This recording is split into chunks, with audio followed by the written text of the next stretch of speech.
Australia is in the middle of an energy revolution. The Albanese government wants over 80% of electricity generation to come from wind, solar and hydropower in the next 6 years. That's more than double what it is now. And both major parties have committed to cutting carbon emissions to net zero by 2050. It all comes wrapped in a government guarantee of a greener and cheaper future. But will it be? If the costs blow out, who will pay? If the lights go out, who will be responsible? And the rush to net zero goes far beyond re-engineering the electricity grid to reach into every aspect of our lives. So it's time to take a long, hard look at the task ahead and to ask, what is the real cost of net zero? We actually are on target for 82% renewables by 2030. It's a revolution built on a promise. Renewable energy is incredibly cheap because its fuel is free, because it's the sunshine and the wind. But as power costs soar, we have to swap basically lighting for heating, heating for eating. Our energy prices in the last 5 years have gone up by more than a third. weather-dependent electricity generation is being found wanting. One of the issues with renewable energy is it doesn't work 24/7. The fact that the sun sets every night is not a problem if I have 5% of my energy from solar. It is a significant issue if I get 100% of my energy from solar. Now the winds of change are turning. The construction of wind farms is a very brutal industry on the landscape. They didn't consult with the traditional people. It all comes as the demand for reliable electricity is set to explode. If we were to electrify everything, that would mean we would have to quintuple the size of the electric grid. I just don't see that happening. So, is the plan for net zero now on a road to nowhere? Well, Mike Tyson said, everyone has a great plan until they get punched in the face. I worry that we may get punched in the face with an interruption in our energy supply.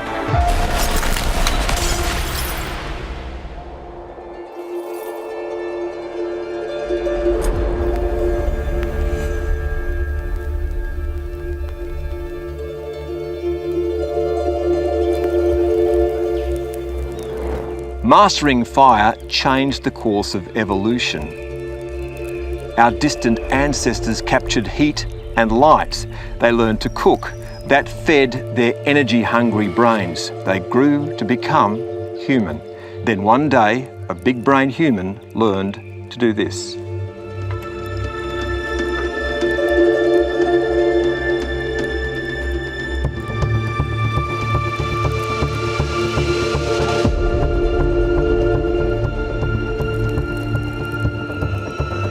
And this changed everything.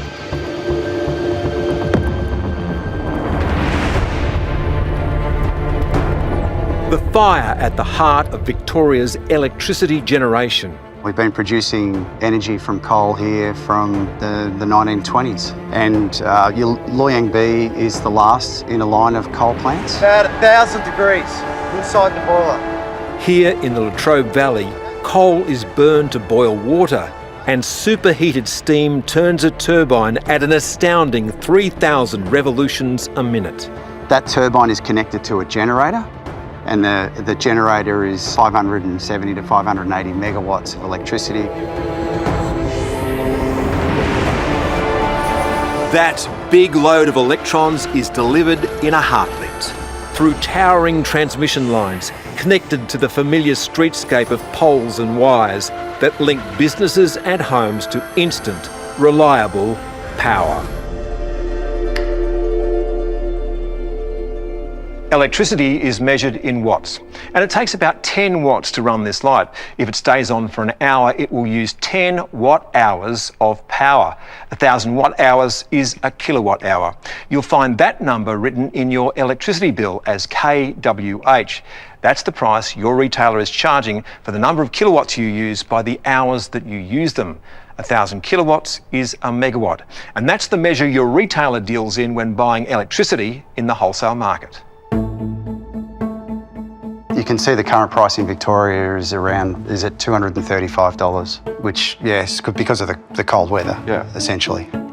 As long as you have the fuel, you can pretty much guarantee electricity on demand every minute, 24 hours a day, 7 days a week. We use about 1,200 tonnes of coal per hour, and that enables us to send out around 1,140 megawatts, which is about 20% of Victoria's generation supply needs. This is brown coal. It's not export quality, so it's cheap. It gave Australia a competitive advantage in the 20th century. We were in the zone of the lowest, most competitive power prices in the world at that time. Stephen Wilson has worked in energy in 30 countries for over 30 years. You know, you were seeing wholesale prices around the sort of $20 to $40 per megawatt hour level, 2 to 4 cents a kilowatt hour. Down there is a brown coal seam. It's been powering Victoria for the last 100 years, and it could go on powering Victoria for another 800, but we've decided we're not using it anymore. It's delivered the cheapest, reliable energy that we've ever had. We were around about the 4th lowest OECD country in the world in terms of our power generation. 10 Australian coal-fired power stations closed in the last decade. There are 15 still running, but most are slated to close in the next 10 years. Loy Yang B is scheduled to put out its furnace in 2047. You see the black flecks? Yep. That's the coal that hasn't burnt yet. We'll likely become close to being the last power station that's running. Alinta Energy owns Loy Yang B, and in April 2024, its chief executive sounded a warning. You came here for truths and straight talking about the transition, so here's a doozy. Australians will have to pay more for energy in the future. Which collides with this often repeated slogan. Renewable energy is incredibly cheap because its fuel is free, because it's the sunshine and the wind. It's a line that rings hollow for people like Belinda Jones, who lives just a short drive from Parliament House. She dreads the arrival of every electricity bill. This is what I call a payday killer. It's come in at $1,073.31. My pay, which is the pay of most age pensioners, is around $1,144.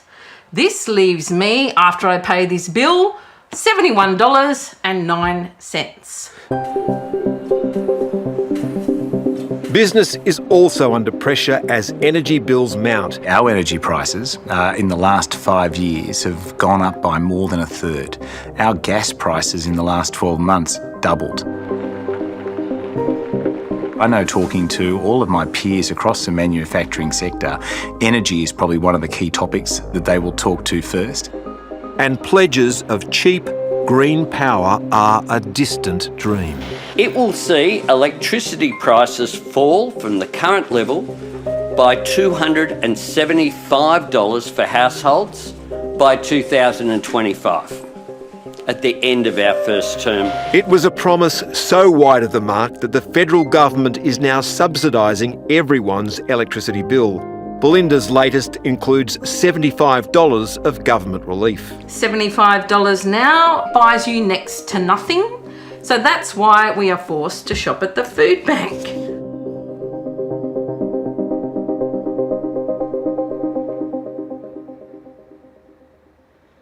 To understand why increasing wind and solar generation on the grid won't add up to falling power prices, let's break down the different parts of a bill. First, there are the retail charges of about 10%. We'll push them to one side and concentrate on 4 other costs. The wholesale charge, 35% of your bill. what you pay for the electricity itself. Then you have to pay to transport it through the network costs. Now, the transmission lines are about 8 to 10% of your bill. And then the distribution network of poles and wires, that's 35% of your bill. And finally, the green schemes, which are now a bigger part of everyone's bill, making up around about 10%. And we'll focus on Australia's east coast, what's called the National Electricity Market. The Chief Executive of the Australian Energy Market Operator is Daniel Westerman. So this is the NEM. It is one of the longest interconnected power systems in the world. The grid stretches from Cooktown in far north Queensland as 40,000 kilometres of transmission lines link generators to towns and cities in New South Wales and Victoria. It crosses Bass Strait into Tasmania and runs west all the way to Port Lincoln in South Australia, connecting about 85% of Australia's population to power. 62% of generation on the grid comes from coal and gas, while the wind, solar and hydro share is 38%. To hit the government target, that number must more than double in the next 6 years. Australia's electricity market will be 82% renewable under the policies of an Albanese Labor government.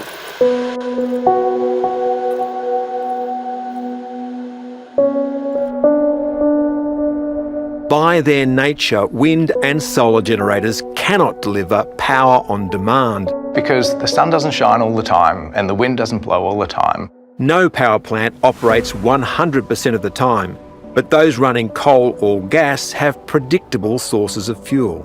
So that means that, 98.5% of the time or greater, our plant's available. On average, across a year, the best performing onshore wind farms will deliver about 40% of their maximum capacity. And between April and June this year, across the national electricity market, that number fell to 26%. Capacity factor is important, availability factor is even more important. So you might say, oh, well, the coal plants aren't running at 90% capacity factor. True, but their availability is around that level, and that's what's important. Whereas we're replacing that almost always available generation with generation that's only available for a very small fraction of the time. Australia also gets loads of power from the sun. Australia has more rooftop solar per capita than any other country in the world.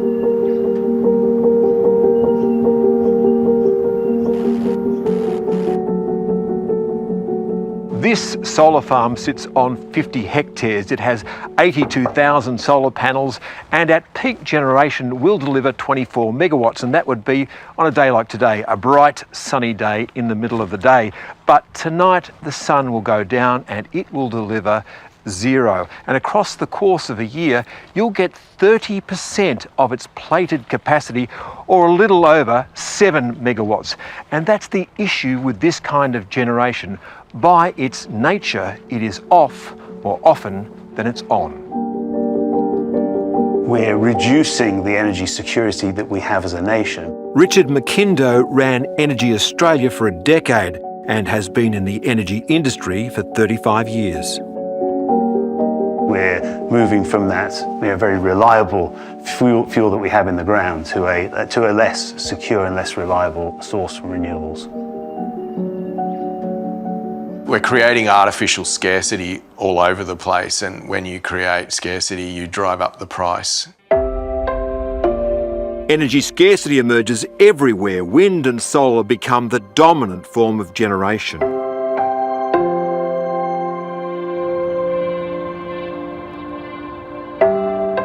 Jim Robb, and I'm the president and CEO of the North American Electric Reliability Corporation. He has one of the biggest jobs in the world of electricity regulation. We oversee the entire interconnected grid in North America.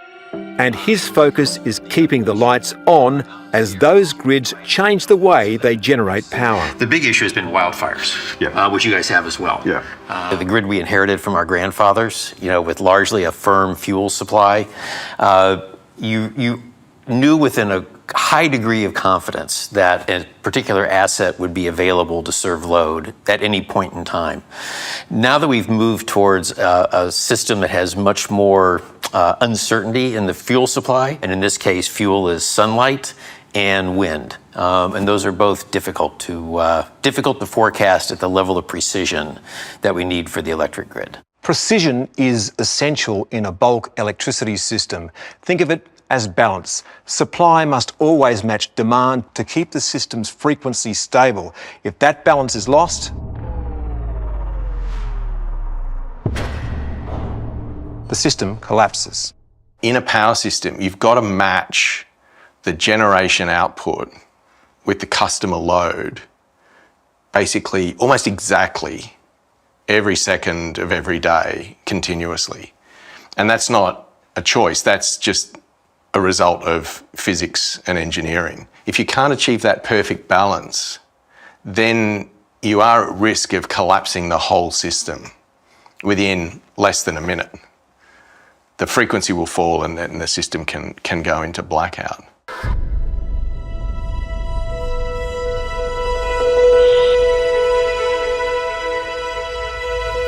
Yeah, well, frequency here is the balance between supply and demand. To maintain that frequency, you need generators with big spinning wheels like Loy Yang B. They keep the network stable and the lights on when there's a shock to the system, such as a large generator tripping off. The stability that used to come from those big rotating turbines at coal-fired power stations doesn't come from a solar panel. It's a bit like riding a bike really slowly. When you don't have those big rotating turbines on the system, the power system can get a bit wobbly. That's the magic of the old system that we had, was that, yeah, as we produced kilowatt hours, we also produced all of these things we call essential reliability services that keep the grid operating stably. As we lose that, we've got to recreate them through other assets, and we're going to have to pay for that capability. So wind and solar generators can't be relied on to deliver power on demand, and at the moment can't set the electrical system's frequency or maintain its stability. We built our electricity systems around the world with essentially dispatchable technologies for matching that frequency. Hello, Chris. Nice to meet you. Back. Michael Caravaggio is a Director of Research and Development at the Electric Power Research Institute. If you use more electricity, I can give you more electricity. You use less, I can turn those down. With wind and solar, it's not like that, right? So the sun rises, that's when we have the electricity. The wind blows, that's when we have the electricity. It doesn't care what you or I do in terms of use of that electricity. That's a small problem when we build some wind and some solar. But that becomes a bigger and bigger problem as these technologies scale. Turning unreliable generation into instantly available power means weather-dependent generators have to be hooked up to a complex and expensive life support system the old grid didn't need. It's what the Boffins call firming. So powered by the sun and the wind, firmed up with batteries and pumped hydro. And each of these steps adds costs to the system. Achieving all of that requires a larger, more complex, more expensive system than the system we grew up with. And the inconvenient truth is the new system can't deliver reliable power without gas. Look, gas is the ultimate backstop for reliability for a net zero power system. And not just a little bit of gas, 15 gigawatts, enough power to run 15 million homes through 2050 and beyond. So gas is not the backup, it's the backbone of a weather-dependent grid which simply will not function as a reliable electricity system without it. Gas will be essential to cover the daily fluctuations in wind and solar generation, the morning and evening hours of peak demand, and the longer, still dark nights. The more problematic issues are cloud cover that persists for multiple days, wind droughts that persist for multiple days in June of last summer, so June of 2023, June 6th.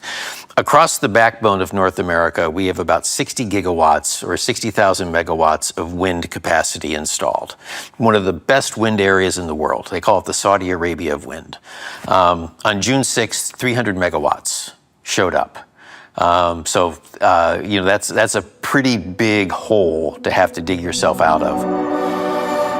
That's the kind of hole the national electricity market found itself in between April and June this year, when, under grey skies, wind generation repeatedly dropped below 15% of its maximum capacity for up to a week at a time. We will have batteries, we will have pumped hydro, but we'll have times like we've seen earlier this year where there's not much wind and there's not much sun, and the gas-fired power stations are really required to back up the reliability of the grid. So what we've seen is that you need to manage those near zero output hours from wind and solar. They happen. Unfortunately, they always happen.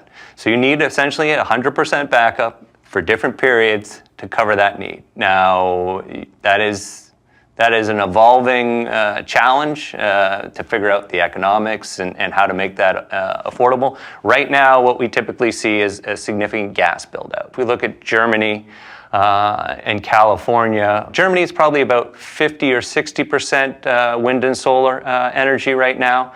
And they have 100%, over 100% coal and gas and biomass dispatchable technology to back that up. If you look at the case of California, they also have near 100%, but California also has the ability to import quite a bit of power from its neighbors to bridge that final gap. So all of our fleet leaders essentially have 100% backup.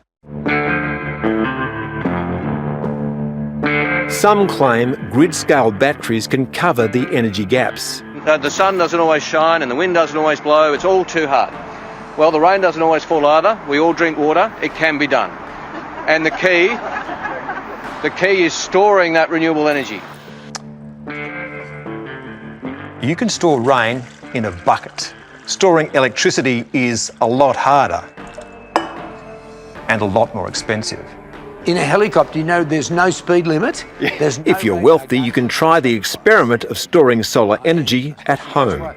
Adventurer Dick Smith was an early adopter of the electric car. I'm pro-renewables, and I drove in the first solar vehicle race from Darwin to Adelaide. I've got an electric car which is powered completely from the roof, except it isn't today because we had 3 days of cloud cover. I had to plug the car back into the power line, which is connected to a coal power station. It's down to about 40% capacity after 10 years. So I'm going to have to replace it. I'll use lithium battery now, but it's going to cost even more than $18,000. Dick's solar cells and $18,000 worth of batteries don't come close to powering his car and his house, even on their best days. You don't need 2 or 3 hours. You could need 3 or 4 days or even longer. That becomes prohibitively expensive. No Australian residential house has gone off the grid without having a diesel backup generator. It's not possible because the storage cost is just so incredibly high. Now let's scale that up to running an electricity grid. I'm Elliot Mainzer. I'm the president and CEO of the California Independent System Operator. He oversees a grid that now boasts over 11 gigawatts of big batteries. The batteries are able to take the excess energy during the day, store it, and then re-inject it for that 4 to 9 p.m. period in the evening when our grid gets stressed. Batteries can't supply high power for long periods. Right now, almost all of the batteries on our grid are 4-hour lithium-ion batteries. And in dark, still winter months, there might be little wind or sunshine to charge them. So at this stage, there is no grid-scale battery that could run a city like San Francisco for 4 or 5 days. No. There's nothing. So the most significant storage we have is, of course, pumped hydro, and that's an old technology. But when we're talking about battery technology, we're really looking at 4, maybe 10-hour technologies, and they're nowhere near size to run large metropolitan or regions for days on end. The physical constraints and huge economic costs of grid-scale storage explains why all operators of systems with high levels of wind and solar generation are coming to the same conclusion. My personal view is that natural gas is going to play a very key role in the electric sector for a very long period of time, at least until we have a viable technology for long-duration energy storage that can be scaled to the level of terawatts of capacity. Right now, we don't have a technology that can do that in any sort of an affordable way at that kind of scale. And that's a big problem because Australia's east coast is running out of gas. Just go to the report of the energy market operator who said that energy shortfalls are likely as early as next year. So the Scarborough Energy Project is a $12 billion investment. Meg O'Neill is the chief executive of Woodside, the company that began liquefied natural gas exports from Western Australia. There was a warning earlier this winter saying we're approaching the crisis point. So I think we're dangerously close to that point already. When an essential good becomes rare, the price skyrockets. To understand why the gas price matters so much in determining the wholesale price of power, we need to know one more thing about the way the national electricity market works, because it's also a financial market. Most people probably don't know that energy in Australia is bought and sold every 5 minutes, and we manage the buying and selling and settle the trades just like the ASX. Peak demand on the national electricity market is 35 gigawatts, or 35,000 megawatts. In this high-stakes game, the lowest cost generator bids first to meet demand. Other generators follow in cost order as the stack fills. But if the last megawatt needed for supply to match demand is $300, then that's what every single player in this game gets paid. Let's underline this fact. It's the highest cost of generation that sets the price of power, which is why this slogan is so deeply misleading. Renewable energy is incredibly cheap because its fuel is free, because it's the sunshine and the wind. But plugging the generation gaps they leave to build a reliable electricity system is proving remarkably expensive. The fact that the sun sets every night is not a problem if I have 5% of my energy from solar. It is a significant issue if I want to get 100% of my energy from solar. In the 3 months to the end of June, wind and solar only set the wholesale price of electricity for around about 7% of the quarter, and it was very cheap. When brown coal stepped in, the price stepped up to $12 a megawatt hour, and then came black coal, and the price went to $110. But look at the cost of everything that will be essential to keep the lights on in a weather-dependent grid. When hydro came into the marketplace, it was at $145 a megawatt hour. When gas set the price, it was at $184. And batteries, it set the wholesale price at $245 a megawatt hour. And as coal retires from the marketplace, it will be this end of the ledger which drives the price of power higher. The same story is emerging everywhere wind and solar are deployed at scale. We're often told that the lowest kind of electricity generation is wind and solar, but that's not what's setting the price in the wholesale market, is it? No, I mean, typically, in an environment like we're in today, when, we're very, very high load, I would say probably it's natural gas generation. California is the US state that's most like Australia's national electricity market. It has gone hard on renewables, shut down its oil and gas industries, and begun decommissioning nuclear plants. The result? It has the highest residential, business and industry power prices in continental USA. That crushing cost drew this admission from the California Public Utilities Commissioner in September. We're in a transition and it's really hard, and right now we are dealing with an affordability crisis for energy in California for consumers. Australian consumers face the same crisis for the same reason, and every future option is expensive. As we get to a net zero system, it's really expensive if we don't have a dispatchable source like gas.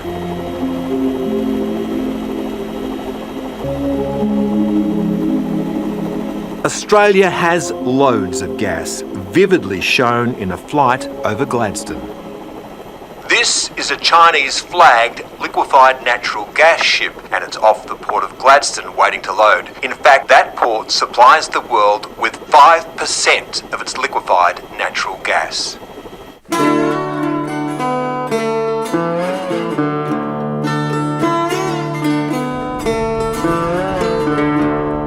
The gas story begins over 400 kilometres inland near Roma. So what's it like for you hosting those wells on your property?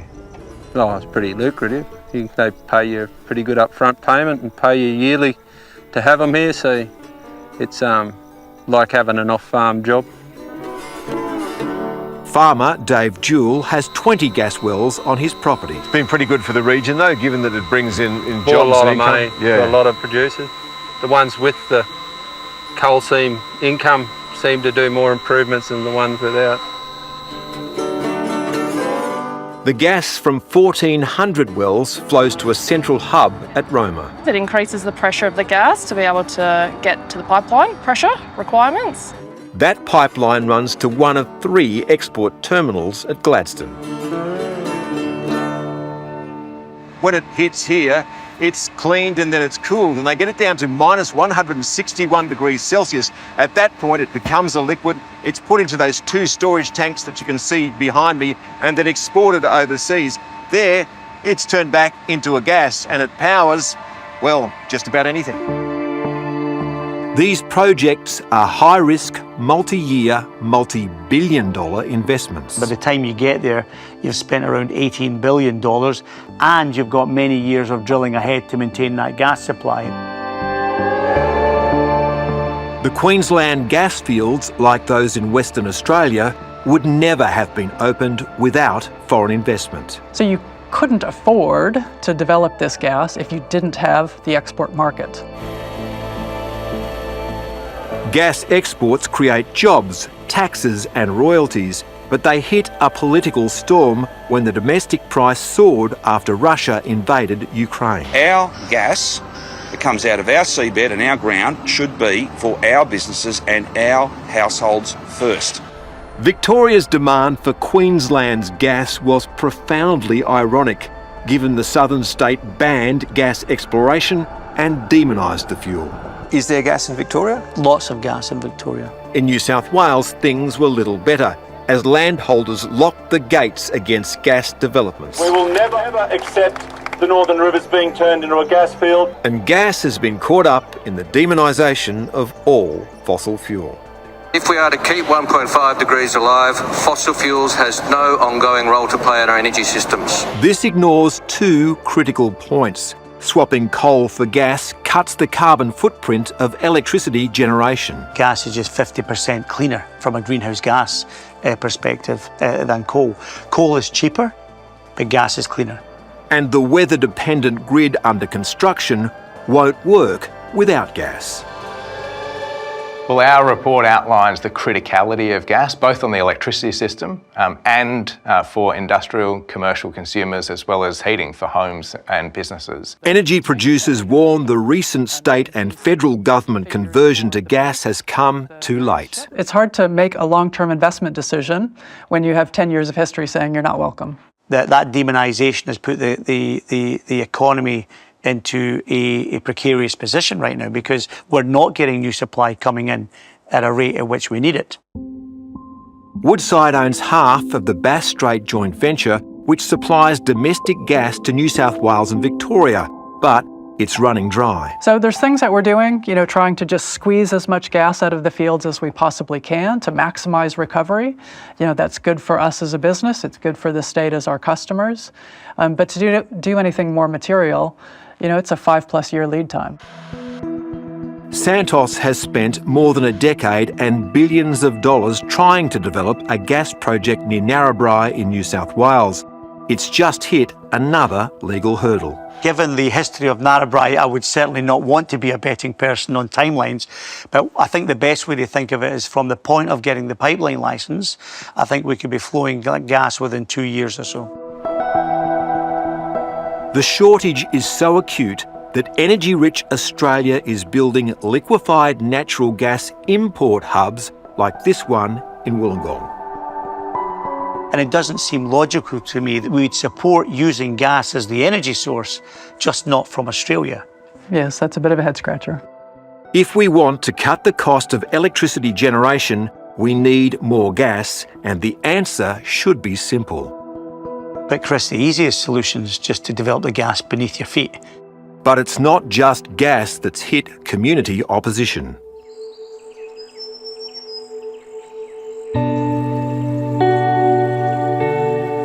In far north Queensland, wildlife photographer Stephen Nowakowski has devoted his life to protecting the environment. Yeah, I've spent 3 decades as an activist really and as a volunteer working to try to keep trees in the ground. The former Greens candidate never imagined his love of nature would collide with the push to save the planet from rising carbon emissions. But that changed as he filmed the environmental destruction caused by building a wind farm. The end game here is to achieve net zero.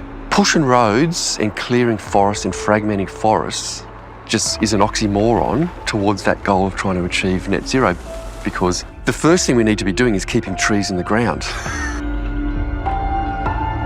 Stephen rallied the Atherton Tablelands community to stand against another project known as the Chulumban wind farm. So effectively every ridge you see here would have had turbines on them. It meant clearing 509 hectares of vegetation next to a wet tropics World Heritage Area. Indigenous leader Tom Gertz was one of many who joined the fight. Yeah, I was very, very shattered when the government wanted to come in and put these big windmills in. They didn't consult with the traditional people. And the community won. The wind farm was rejected by the federal government, which deemed the risk to the environment was too high. Everybody got to understand, you never going to come in here and desecrate my country. But Stephen was just getting started and is determined to sound an alarm on the damage industrial wind farms do to the land. Well, Chris Bowen has publicly said that we need one of these turbines erected every 14 hours and 22,000 solar panels a day by 2030 to reach our targets. In order to hit the government's renewable energy target, Australia has to build more than one wind turbine larger than this every single day for the next 6 years. They will march across the landscape from sea to shining sea in their thousands, transforming it forever and making it look like this.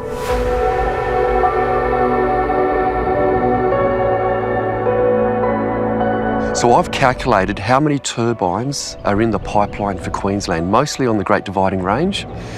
And at the moment, there's around 3,127 turbines in the pipeline for Queensland.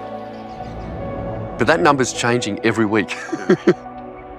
Stephen has used his training as a cartographer to map the number of wind and solar farms that will need to be built on the national electricity market to hit the government targets, stretching from far north Queensland through New South Wales, Victoria, west to Port Lincoln in South Australia, and across the Bass Strait to Tasmania. The Australian public have got no idea. I've got to laugh. They've got no idea what's in store. And all of this widely scattered generation will be strung together with a web of transmission lines. We've identified an additional around 10,000 kilometres of transmission that needs to get built. By 2050. By 2050, about half of that in the next decade. Make it happen with Transgrid. In New South Wales, Transgrid knows it has a big job ahead of it. We have 13,000 kilometres of line today, and we're building another 1,300 kilometres more. That's a lot then. That's like a 10% build on the network that you already have. That is correct. And we haven't built large projects in a very long time. Transmission lines are another flashpoint. like the HumeLink project in New South Wales. Australia's clean energy future depends on critical transmission projects like HumeLink. HumeLink is really critical in our infrastructure, being able to support both Sydney as well as the communities along the path of HumeLink.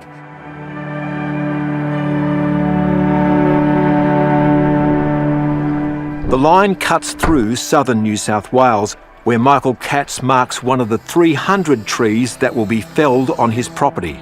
It's very old, probably 300-400 years old, and I just want people to realise the sort of environmental damage which is done when we build these kind of pieces of infrastructure. The new towers will stride alongside the old. About 100 metres this way from that line, they will build a new 500 kV line, which will have a different form and which is basically twice as high and with twice as many wires as this one. The community wants the line to go underground, but Transgrid says that's too expensive. It's at least 5 times more than what an overhead line would be when you're looking at a 500 kV voltage. That estimate is hotly disputed, but one thing is not in doubt. The cost of this project has almost tripled from just over $1 billion to nearly $5 billion. I think there's no chance that it will come in on time, on budget. Are you confident that the numbers that we're seeing now, that it'll be around about $4.6 billion and delivered by 2027, that is where it's going to land? We're getting to the point where we're actually going in for regulatory approval on the pricing, and at that point, you're locked in. The transmission line will connect Sydney to the new Snowy Mountains pumped hydro project. It's Snowy Hydro 2.0. It's going to be the biggest battery, if you like, in the Southern Hemisphere.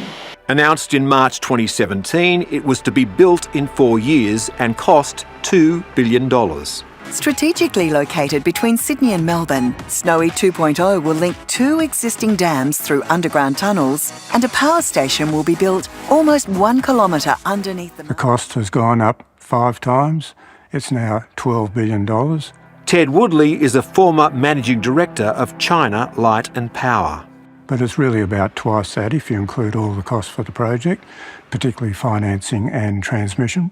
The government has kicked in $4 billion and a $4.5 billion loan, and vast areas of Kosciuszko National Park have been destroyed over a distance of 35 kilometres. The bill for Snowy will be picked up by taxpayers, and consumers should worry about spiralling transmission costs, because once a project is approved by the Australian Energy Regulator, the cost is written into your electricity bill forever. Can you just tell us how much on someone's bill would be the cost of transmission? It's about 8 to 9% is what we expect with these projects to be the portion of the bill. And there could be an even bigger hit to the distribution charge, which makes up 35% of your power bill. That network of distribution is hundreds and hundreds of thousands of kilometres across Australia, connecting all the homes and businesses across this enormous country we've got. The old distribution system was built for a one-way flow of power. With rooftop solar exports, it now runs in both directions. That adds stress to the system, as does the growing fleet of electric vehicles. For every new EV that comes onto a street, it's like adding a whole nother home's load, right, to that street. That means parts of the distribution system might also need to be rebuilt. It could get massively expensive to take the day's, grid that was designed 100 years ago and actually make it prepared and robust and reliable and resilient to take on this energy transition that we're marching towards. The regulator responsible for approving network charges refused repeated requests to be interviewed. But on the regulator's website, Claire Savage has warned of a wall of capital expenditure coming at consumers. These network capital costs will be baked in, not just for today, but for many years to come. The need for more capacity and more infrastructure on the poles and wires along our streets is going to add to the cost of our bills. So let's add this up. As coal exits, wholesale prices are going up. Transmission costs must rise, and the distribution charges, well, that could be the biggest hit of all. I actually worry about the Australians who are battling it out every day. Those are the ones who are going to feel the greatest impact from power price rises, from blackouts. You know, those are going to be the households that are struggling when their energy prices are rising. And more bills now include time of use charges, with a higher cost charged at times of peak demand. That's the mornings and the evenings when most people need electricity. So energy rationing is already a reality for people like Belinda. We turn off every second light globe. We use $2 Kmart light globes to light the house. We have one small bar heater going in the family room, one bar heater going in the hallway, and then it's blankets, hot water bottles, and basically using the dog to keep warm. That's where it's at. And what about that last line in your bill for environmental charges? Well, that subsidises large and small renewable energy schemes. Since 2013, Australian electricity customers have contributed $14 billion to subsidise large-scale wind and solar developers, and another $11.5 billion to pay for rooftop solar for households and businesses. Is there any likelihood we will see people's power bills coming down? And what I can't answer is my bill going to go up or down? I wish I had the answer to that. But our remit is to design the lowest cost pathway through the transition. And I can tell you that by following the integrated system plan, it is the lowest cost pathway for Australian homes and businesses. Remember, the old electricity system delivered power for between $20 and $40 a megawatt hour. Stephen Wilson has tried to calculate the cost of the new system. You're up around the $200 per megawatt hour level. And that's just to get the electrons onto the system. That's before you've put it into the transmission system, recovered the cost of the transmission system, which is now more expensive than it was. You know, you're talking at least 2 times, maybe 3 times, maybe more. And then finally into the local distribution wires and to the customers. So you're just talking about multiples of cost increase. There's a line that a lot of people will latch on to that as we move toward more renewable sources of energy, the costs will decline because we don't have to pay for fuel. But we do have to pay for the capital required to convert free wind and free sunshine into electricity.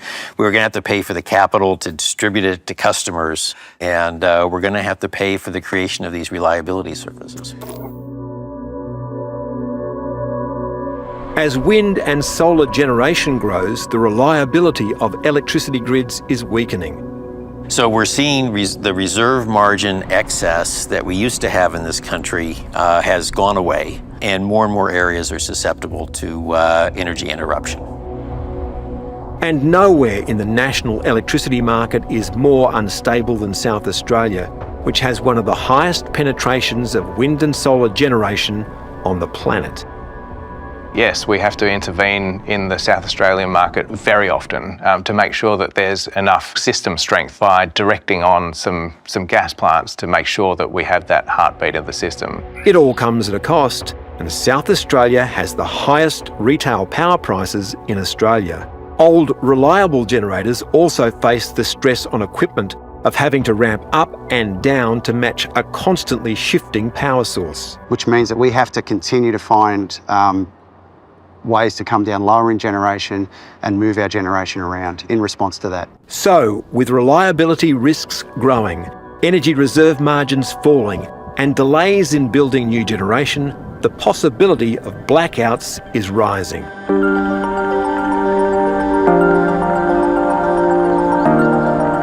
So this is essentially the fastest charger that you can get? At the moment, we are going out to 400 kilowatts as well. The first thing that it does is allow two-way power flow protection. Driver can run here, and when he finishes, he can see how well he did against Max Verstappen. Energy Week is the yearly jamboree for everybody involved in running the electricity system. Generators, regulators, retailers and a host of others. It's part talkfest and part trade fair, and the atmosphere here is unashamedly optimistic. But the undercurrent here this year is a deep fear that the energy transition might be running off the rails. We're now moving to a system of much smaller disaggregated sources of energy, and so the engineering of a renewables grid is completely different. So it's not just a like-for-like replacement. It's not just that the wind and sun are intermittent. It's that we have to completely replace all the ways in which electricity works. The system rebuild is now running at half the pace needed to meet the 2030 deadline.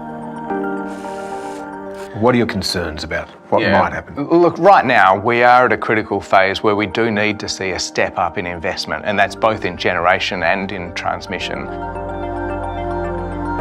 As delays grow and costs rise, red lights are flashing everywhere on an energy transition that's not going to plan. State governments are now paying coal-fired power plants like Eraring in New South Wales to extend their lives. Now, they may stay on 2 years or 4 or even 6 years.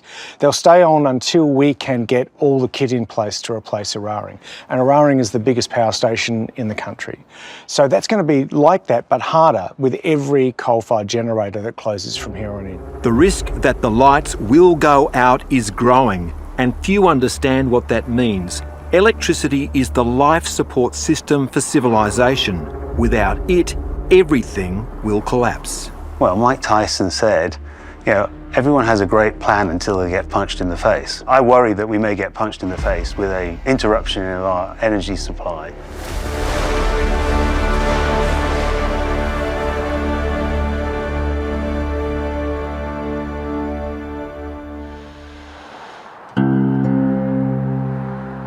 I don't mind it. I like them. On the road in the United States, where some of the fights echo what's happening in Australia. So it has made a huge impact on the local community. In the aggregate, just the payments to the ranchers have totaled about $2 million a year. So that money is coming into the local economy in addition to the taxes. But here, as everywhere, the turbines are seen as a mixed blessing. On the whole, has there been an economic benefit for the town out of it? Economically, yes, I would say so. But has it caused any division within the town? Absolutely. I mean, it 100% ruins a skyline. If you're used to a good hill country view, that's gone, because you're looking at a big giant windmill in your view. But there are big differences. Near Houston is the Petronova carbon capture and storage project. So Dave, how important is this technology? This technology is very, very important because we have taken carbon capture technology, boosted it up to commercial scale, and attached it to an existing coal plant so that we can get the affordability and the reliability of coal, but making it increasingly cleaner by removing 90% of the carbon dioxide and virtually all the sulfur from it. Carbon capture is written into other countries' plans for hitting net zero. The body of research and the technical studies that support how the world might get to net zero by 2050, CCS has got to be part of the solution, and in increasing amounts. So the US is embracing it wholeheartedly, Europe is embracing it wholeheartedly. The story is different in Australia. Essentially, the support for carbon capture and storage from most federal and state governments is really, really low. Another zero-emission power source has sparked an even bigger brawl. Electricity is cheaper where there is a presence of nuclear energy. We're not planning to introduce the most expensive form of energy available, which is nuclear energy. Just about every continent has nuclear power plants except for Australia, actually. Not far from the lush greens of Augusta in Georgia is the Vogtle nuclear power plant. This year it opened the second of 2 new reactors. It's the largest generator of clean, carbon-free electricity in the United States. The reactors had a difficult birth. Westinghouse went bankrupt as the timelines and the budget blew out. Now that it's running, John Williams says it was worth it. It's $21.5 billion for an asset that could last 60 to 80 years. We plan to operate them 60. We have potential to operate them 80 to 100 years, actually. So a very, very long time. And the benefit of nuclear power is its fuel cost. It has a very, very low fuel cost. If we only had renewables and the sun wasn't shining, or the wind wasn't blowing, then how would we provide the light? So we have to have other sources that we can dispatch when we need the energy. Well, you can be baseload and I'll be solar. Okay, well that means I'm going to run all the time. Get back to you in the morning. Okay. One uranium fuel pellet is about this size. It's equivalent in energy to 3 barrels of oil or 1 tonne of coal or 17,000 cubic feet of natural gas. In each of the reactors in the nuclear power plant behind me, there are 18 million of these. All up, delivering enough power to run more than 4 million homes 7 days a week, 24 hours a day. This is only the second nuclear plant to be built in the United States in the last 30 years. The industry was already stalling before the 3 Mile Island meltdown in 1979 hammered the last nail into its coffin. An unexpected release of more radiation today from the 3 Mile Island nuclear power plant. When a valve opened, releasing radioactive steam. Plant Vogtle has multiple layers of safety built into its design. In the event of an accident here at the site, we have 750,000 gallons of water sitting on top of our power plants that will drain down without the use of any pumps. There's no electric power required. We're just going to use gravity. There are also defences against acts of terror. When you look here, what you actually see is the shield building, is the cylindrical building. And the shield building was designed, this is designed after our September 11th events here in the United States. So it's designed specifically for aircraft impact. Both major parties in America are now all in on nuclear energy. The Biden administration Energy Secretary opened the final unit at Plant Vogtle. To reach our goal of getting to net zero by 2050, we have to at least triple our current nuclear capacity in this country. That means we've got to add 200 more gigawatts by 2050. Okay, 2 down, 198 to go. California had intended to shut down all nuclear generation. It's now hit pause, extending the life of its last nuclear plant. I think the sense was that we were not ready to retire that 2,100 megawatt nuclear plant before we had sufficient capacity to replace it. California is watching nuclear developments elsewhere with interests. I do think you're going to see significant expansion of nuclear in other parts of the world and maybe even the country in the next 10, 15, 20 years. And I think California will have to watch that very carefully. Because the growth of artificial intelligence is driving a demand for staggering amounts of power. One of the characteristics of these data center loads that we're seeing is that they're extremely large. We've heard reports of 1 to 1.5 gigawatt data centers. That's, a gigawatt is a nuclear unit. Or another way to think about a gigawatt, it's the entire load of San Francisco in a single undiversified load. We've never dealt with a problem like that. The greatest testament to the nuclear renaissance in the United States is that Microsoft has now signed a deal to reopen 3 Mile Island. It's $1.6 billion to revive it, agreeing to sell all the output to Microsoft. But now, with money from Microsoft, which has a voracious appetite for power because of artificial intelligence. In Australia, it's illegal to build a nuclear power plant. The dire state of the energy debate in this country makes experts like Jeff Bongers despair. No nuclear, no carbon capture and storage, or limited. No transmission, harder to get wind farms and solar farms in agricultural land. All of that complexity is going to mean that our prices of power are going to go up, or the lights are going to go out. And almost all of the debate so far has been focused on decarbonising electricity. But that's the easy part, just a fraction of the real cost of net zero. Net zero means we're decarbonising steel production and cement and all these industrial processes. It's not just electricity. Fossil fuel is embedded in our lifestyle. It's essential to the production of steel, cement and plastic, even the fertiliser that grows our food, and the world runs on oil. So the world today consumes 100 million barrels of oil every single day. That didn't happen overnight, that happened over about 120 years. Oil and gas are not just fuels, they're part of the chemical structure of a long list of everyday items. It's in our clothing, it's in the furniture we're in, it's in our cars, it's in our cell phones. It's a feedstock to so many products, and I think most people just don't understand how oil and gas is part of everything we do in our modern life. And what's being proposed is to ramp that back dramatically in the upcoming 25 years. As farmers like Sean Nolan will tell you, gas is also used in the chemical process of making fertiliser.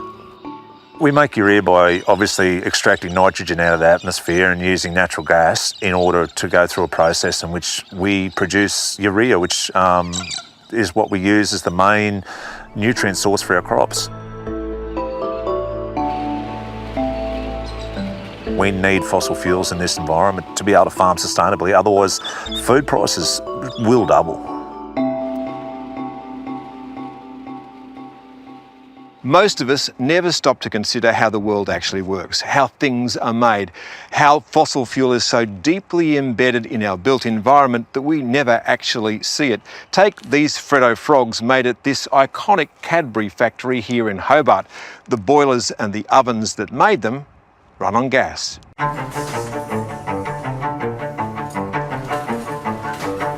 Yeah, it's not something that logically comes to mind, but certainly in a lot of food manufacturing environments, steam and hot water are critical requirements. And to be able to do that, you normally have boilers because you need to get to 90 degrees or more. And boilers are most efficiently run, and in most environments these days are run on gas. Industrial heat is an elemental part of manufacturing. Both gas and coal supply it, and replacing them is not as easy as it sounds. You might need it for chemical processing, for mining processing, for cement, for steel production. All of those sorts of processes need high industrial heat. A renewable energy by itself cannot provide the high levels of heat that is needed for all of those different processes. It's even true in the production of chocolate. Electrification is certainly an attractive option, but it hasn't been perfected, the technology. It's certainly not as efficient. It doesn't have the speed. So there's still advances required to be able to electrify boilers, which are an important component in this. Business would have to bear the costs of electrification, and they will be high. Look, I know when we look at the boilers, we start talking numbers in the tens of millions of dollars, and that's just at the one site down in Claremont. But the costs go well beyond business. The government plan demands that individuals replace gas and petrol and diesel with electricity, buying electric cars, electric heating and stoves, putting in solar panels and connecting them to batteries. So one of the things that I think has been challenging is we're not using data to have the conversation. We're using aspiration, we're using goals, but the fundamental data that will help us understand what's required to get to the place we want to be, that's not been laid out for the Australian people. And how would grids cope with the demand to electrify everything? If we were to electrify everything, that would mean we would have to quintuple the size of the electric grid in North America. I just don't see that happening. In order to understand the size of the decarbonisation task, you need to look at the amount of oil, coal and gas in the world's total energy consumption, what's called primary energy. And in the last 25 years, the amount of fossil fuel in primary energy has dropped from 85% to 81%. And the task is to get that number near zero in the next 25 years. been. I think it's going to be incredibly difficult. And the costs, I don't know that anybody really has their arms around the costs to make this kind of change. The point is to cut carbon emissions. So, how is the world doing? Since the world began its carbon-cutting journey at the Rio Earth Summit in 1992, global carbon emissions have risen every single year, except for the financial crisis and when COVID shut down the planet. The only thing that's changed is where the fossil fuel is burned. Global coal production hit its highest ever level last year, and China now burns 56% of it. And now, look what happened. Is this crazy? the once and future president has been resurrected. America has given us an unprecedented and powerful mandate.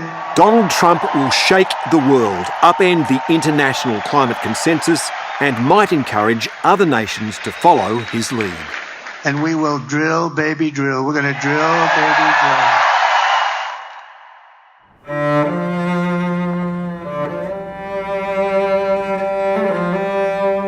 The lessons on this energy journey are that the grid we are building is expensive and unreliable. We clearly have been putting a very significant priority around carbon and the environmental footprint of those assets, entirely appropriate given the implications of carbon in the atmosphere. But we're now realizing that, hey, we're creating reliability issues for ourselves and we're creating affordability issues as well. So we're going to have to get those back. I believe we're going to have to get those back in balance. To restore that balance, we need to keep every option open. Yeah, so I believe in net zero. We need to make a transition. I now believe nuclear is going to be part of that solution. We are yet to invent the technologies that could deliver the political promises of net zero. Anyone who indicates that our pathway to net zero is easy hasn't done the work. And that the primary purpose of an electricity system is to deliver affordable, reliable power. It's not just about me, it's not just about the budget, it's about my family. I see this as a political issue. I consider that when mothers are dumpster diving to feed their families, that's not okay.